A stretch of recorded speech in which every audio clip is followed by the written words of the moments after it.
அன்பின் பாதுகாப்பனே ஸ்தோத்திரமையா ஸ்தோத்திரமையா. இந்த நல்ல நாளை கணக்கிட செய்திரே உமக்கு எல்லாம் துதிகன மகிமை உண்டாவதாக. கர்த்தாதி கர்த்தாவே உமக்கு எல்லாம் துதிகன மகிமை உண்டாவதாக. ராஜாதி ராஜாவே ஏசு ராஜாவே உமக்கு எல்லாம் துதிகன மகிமை உண்டாவதாக. கர்த்தாவே, இந்த வசனத்தை நாங்கள் வைத்து ஜெபிக்கிறப்போ எங்கள் ஒவ்வொருத்தரையும் நீங்கள் ஆளுகை செய்யுமா தாழ்த்தி கேட்கிறோம். 2 சாமுவேல் 22 அதிகாரம் 29 வசனம். கர்த்தராகிய தேவரீர் என் விளக்காயிருக்கிறீர், கர்த்தர் என் இருளை வெளிச்சமாக்குகிறவர்.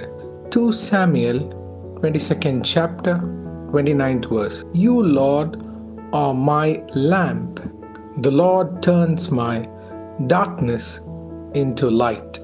ஆமென். இதை கேட்டு கொண்டிருக்கிற ஒவ்வொருத்தரையும் நீங்க ஆளுகை செய்யுமாறு கெஞ்சி கேட்கிறோம். யார் யார் என்னென்ன போராட்டத்துல, வனாந்திர பாதையில, கரடு முரடான பாதையில, இழப்புகள், வருத்தங்கள், சஞ்சலங்கள், தவிப்புகள் அப்படின்னு ஒரு பாரத்தோடு யார் இருக்காங்களோ கர்த்தாவே, இந்த பாரத்தை நம்ம பாதத்தண்டை வைக்கிறோம் ஐயா. ஏனென்றால் கர்த்தாவே, எங்களை இருளை வெளிச்சமாக்குற தேவன் நீங்க தான்ப்பா உலகத்துக்கு ஒளியா இருக்கிறீங்க. You are the light of the world. எங்க வாழ்க்கையில நெடு வருடங்களாக இருக்கிற போராட்டங்கள், பிரச்சனைகள், இந்த ஆவிக்குரிய யுத்தத்துல கர்த்தாவே, அவங்க கண்ணீருக்கு நீங்க பதில் தரப்போதுக்காக ஸ்தோத்திரம். அவங்க வாழ்க்கையின் எல்லைகள்ல இருள் சூழ்ந்து கொண்டு இருக்கும். ஆனா இப்பொழுது தேவனே, நீர் அவங்க சத்துருக்களுக்கு முன்பாக ஒரு பந்திய ஆயத்த பண்ணி அவங்க தலையை எண்ணெயால் அபிஷேகம் பண்ணி வெற்றியை தரப்போவதுக்காக ஸ்தோத்திரம். இந்த யுத்தம் கர்த்தருடையது, அவரே வெற்றி தரப்போகிறார். ஆமேன். Thank you Jesus. எவ்வளோ ஜெபிக்கிறேன், போராடுறேன், கர்த்தர் செய்யணும் அப்படின்னு காத்திருக்கிறவங்களுக்கு, விசுவாசத்தோடு எதிர்பார்த்து கொண்டு இருக்கிறவங்களுக்கு கர்த்தர் ஒரு விடுதலை தருகிறார். ஆமேன். நாங்கள் இந்த விசுவாசனால் பெற்றுக்கொள்கிறோம் ஐயா. எங்கள் போராட்டத்துக்கு ஒரு முடிவு தாங்க அப்பா. இன்றைக்கு ஒரு மாற்றத்தை தருவீரா, அவங்க வாழ்க்கையில ஒரு திருப்பு முனை தருவீராக. நீங்க தான்ப்பா எங்க விளக்கா இருக்கிறீர். என்னென்ன காரியத்துல விட முடியாத பாவங்களா இருக்கலாம், இல்லை எந்த பிரச்சனைகளாகவும் அவங்கள ரொம்ப நாளாக காயப்படுத்தி கொண்டு இருக்கிறோம் கர்த்தாவே, நீங்க அவங்களுக்கு ஒரு விடுதலை தரப்போவதற்காக ஸ்தோத்திரம். ஆமேன். நாங்க விசுவாசிக்கிறோம். அந்த 2 Samuel 22 அதிகாரம் சங்கீதக்காரர் king David sings a song of praise, ஸ்தோத்திர பாட்டு எழுதுகிறார். ஏன்னா அவரோட சத்துருக்களுக்கு முன்பாக நீங்க அவருக்கு வெற்றியை கொடுத்ததுக்காக அவர் இந்த எழுதுறார். அதுல வர ஒரு வசனம் தான் கர்த்தாவே, என் இருளை நீங்க வெளிச்சமாக்குகிறவர். ஆமேன். எங்க வாழ்க்கையில ஒரு மாற்றம் இப்போ வரப்போகுது. அதை நாங்கள் விசுவாசிக்கிறோம். அதை நாங்கள் பார்க்க போறோம். அது கர்த்தருடைய கரம் செய்ய போது நாங்கள் விசுவாசிக்கிறோம்.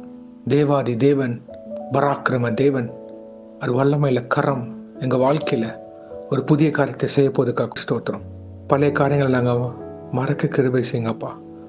புதிய காரியத்துக்கு நாங்கள் ஆயத்தமாக்கப்பட்டு அதை சுதந்திரிக்க நீங்க எங்களுக்கு கிருபை செய்ய போதுக்காக ஸ்தோத்திரம். எல்லா சஞ்சலமும் மாறப்போவதுக்காக ஸ்தோத்திரம். ஆசீர்வாத காரியங்கள் அவங்க வீட்டை தேடி வரப்போவதுக்காக ஸ்தோத்திரம். ஆமேன். Thank you Jesus. இது வரைக்கும் அவங்க கண்கள் ஒரு வனாந்திரமான பாதையை பார்த்திருக்கலாம். ஆனா இனி செழிப்பான காரியங்கள் கர்த்தர் தரப்போறார். ஏன்னா நீங்க அவர் பாதத்தில் அமர்ந்திருந்து போராடி ஜெபிச்சதுக்காக அவர் பதில் தருகிறார். கர்த்தர் வெற்றியை தருகிறார். ஜெகவா நிசியாக இருந்து The Lord is my banner, the Lord gives me victory, in the name of Jesus I take victory அப்படின்னு உங்க வாழ்க்கையின் எல்லா எல்லைகளிலும் கர்த்தர் மனம் இறங்கி, என் மகனே என் மகளே, நான் உனக்கு யாவையும் செய்து முடிக்க போகிறேன் அப்படின்றதுக்காக ஸ்தோத்திரம். Thank you Jesus. ஹல்லேலூயா. அதை நாங்கள் இருதயத்தில் பேசுவீராக. எப்போதோட கர்த்தாவே, யார் என்னென்ன காரியங்களா போகிறார்களோ போக்கில வரத்திலும் உங்கள் காரம் ஒன்று பின்னமா இருப்பதாக. உங்கள் தெய்வ தூதர்களை பாதுகாத்து வழிநடத்துங்க. அவங்க பிள்ளைகளை ஆசீர்வதிப்பீராக. பிள்ளைகளை ஆசீர்வதித்து பாதுகாத்து வழிநடத்துங்க. அவங்களோட காரியங்கள் எல்லாமே நீங்கள் வாய்க்க செய்யுமா ஜெபிக்கிறோம் கர்த்தாவே. மற்றும் அவங்க தொழில் காரியங்களாக இருந்தாலும் சரி, ஊழிய காரியங்கள் இருந்தாலும் சரி, வேலை ஸ்தலத்தில் இருக்கிற காரியங்களாக சரி, குடும்ப காரியங்கள், வாழ்க்கையில் அடுத்த கட்டம், தொழிலோட அடுத்த கட்டம், முன்னேற்றத்தை பாதை, யாரெல்லாம் அப்ராட் ட்ரை பண்ணுறாங்களோ, இன்னும் எக்ஸாம் எழுதுறவங்க, ரீலொகேஷனுக்காக ட்ரை பண்ணுறவங்க, new job opportunity in new place, என்னதுக்காக ட்ரை பண்ணுறாங்களே கர்த்தாவே, அது எல்லாமே நீங்கள் கைக்குடி வர பண்ண போவதுக்காக ஸ்தோத்திரம். ஆசீர்வாதத்தை பொறுப்படுத்தி வழிநடத்துங்க. வியாதிகள் நீங்க போவதுக்காக ஸ்தோத்திரம். மரண கட்டுகள் மாறப்போவதுக்காக இயேசுவின் நாமத்தினால் விடுதலை. Thank you Jesus. Let your mighty hand touch them and deliver them. Amen. Thank you, Lord. இயேசுவின் நாமத்தினால் நாங்கள் விசுவாசத்தை பெற்றுக்கொள்கிறோம். நீங்களே பொறுப்பெடுத்துக் கொள்ளுங்க, வழிநடத்துங்க. எங்கள் தலைகளை தாழ்த்தி இயேசுவின் நாமத்தினால் ஜெபிக்கிறோம் பிதாவே. ஆமென், ஆமென், ஆமென்.